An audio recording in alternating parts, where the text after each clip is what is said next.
বাম আমলের প্রাথমিক নিয়োগের প্যানেল দেখতে চাইলেন হাইকোর্ট। 1 মাস সময় বেঁধে দিলেন বিচারপতি। কি হবে এখন? তারা কি প্যানেল দেখাতে পারবে? আজ পুরো বলবো এই ভিডিওতে। 2009 সালে কয়েক হাজার প্রাথমিক শিক্ষক নিয়োগের বিজ্ঞপ্তি প্রকাশ করা হয়। তখন রাজ্যে ক্ষমতায় ছিল বামেরা, যদিও সেই সময় এই পরীক্ষা নেওয়া সম্ভব হয়নি। 2014 সালে ওই পরীক্ষা নেওয়া হয়। প্রাথমিক স্কুলে বাম আমলের নিয়োগ প্রক্রিয়ায় প্যানেল দেখতে চায় কলকাতা হাইকোর্ট। মালদহ জেলার প্রাথমিক শিক্ষক নিয়োগের বকেয়া শূন্যপদ কত ছিল, নিয়োগ কী পদ্ধতি মানা হয়েছে তা খতিয়ে দেখতে চায় প্যানেল, তলব করেছেন আদালত।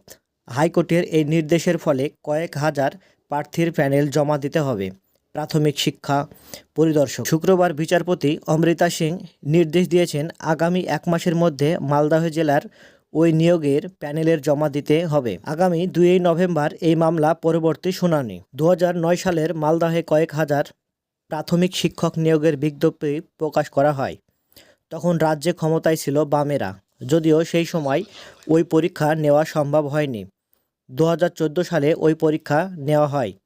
সেই সময় রাজ্যে ক্ষমতায় ছিলেন তৃণমূল। 7 বছর পরে অর্থাৎ 2021 সালে ফল প্রকাশ হয়। গত বছর এই নিয়োগের প্রক্রিয়া শেষ হয়। সঞ্জীব পালসহ 300 জন চাকরিপ্রার্থী বক্তব্য, ওই নিয়োগের ক্ষেত্রে সঠিক পদ্ধতি মানা হয়নি। অস্বচ্ছ প্যানেল প্রকাশ করা হয়েছে, ফলে বহু যোগ্য প্রার্থী বঞ্চিত হয়েছে। তাদের আইনজীবী ফিরদৌস শামীমের দাবি, ওই নিয়োগের প্রক্রিয়ায় বকেয়া শূন্যপদ করা কোনো পদ্ধতিতে নিয়োগ পেলেন না তা পরিষ্কার হয়। তা হাইকোর্টের পর্যবেক্ষণ মামলাকারীদের বক্তব্যের সঙ্গে 2009 সালের ওই প্যানেলের মিলিয়ে দেখলেই নিয়োগ প্রক্রিয়া সম্পূর্ণ ধারণা পাওয়া সম্ভব। তা পরিদর্শকের আদালতে প্যানেলের জমা দিতে হবে। প্রত্যেক দিন এইরকম ভিডিও পেতে পেজটা ফলো করে ভিডিওটি শেয়ার করে দেবেন।